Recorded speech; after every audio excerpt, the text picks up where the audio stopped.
Hello, my name is Wayne Brockbank. I'm delighted to be with you today to talk about the relationship of developing highly competent HR professionals has in the HR transformation process. Over the last 20 years, we at the RBL Group have gathered the largest database in the world on the relationship between the competencies and agendas of HR professionals and how they impact individual and business performance. We've gathered data from all over the world now, and we have about 45,000 people in that data set. It's the most comprehensive and widely recognized research on this topic in the world. In the most recent round of our research, we've found that HR professionals to add value have to be capable and competent in 6 different categories. I'm going to very briefly go through those categories of HR competencies and then explain how those relate to business and individual performance. The 6 categories of HR competencies are the credible activist. That is HR's professionals' role in doing what they say they'll do, being an activist for the business in driving business performance. Second, they must be strategic architects. That is, they need to be able to help in the formulation of a customer and market-focused business strategy. Third, they need to be culture stewards and change stewards. They need to be able to frame and develop powerful cultures that will help take the company into higher performance. Fourth, they need to be stewards over the talent and organization design issues of the firm. They must, number 5, they must also have a foundation of business knowledge. We call that the business ally.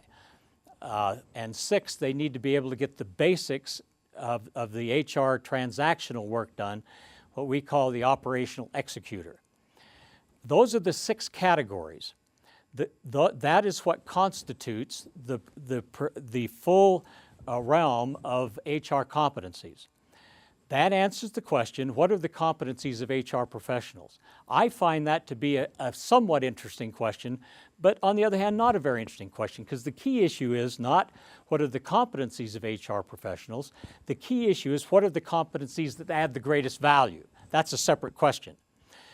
So we have undertaken to answer that question by first asking which of those competencies have greatest impact on individual performance, and then second, which of those competencies have greatest impact on business performance. What we've found, in order to be a high-performing HR professional in the sight of your internal customers, you must be extremely strong at being a credible activist. People want you to see you getting things done. They want to see that you've accomplished the things that you said you were going to do, and that you did so with integrity, that you're a clear communicator, that you can work with them with the right chemistry that will enable them to work well with you, and that will then enable you to be able to do the other things that also add greater value. So if you want to be seen as capable by your internal customers, you have to focus on being a credible activist, then followed up by the other competency categories. If you want to add greatest value to the business, then a slightly different profile comes up. The credible activist is still absolutely required, and that becomes the source of energy, of excitement, and of momentum that enables you to add value to the other areas. To add value to the business, then, there needs to be a balance between your ability to frame the business strategy, to translate that business strategy into a powerful, business-focused, high-performance business culture with the ability to change with the changing times and seasons, and finally, to make sure you're designing the HR practices of performance management, of all of your staffing issues, of training, of organization design, of job design, of managing the flow of communications through the company. Those all need to be then designed to then create the culture that will be the foundation of business success that is consistent with the strategy you've developed. When those 3 things work in harmony as driven by the credible activist, then HR is in a position to add great value to the business. And those are the things that need to be focused on in the development of HR competencies.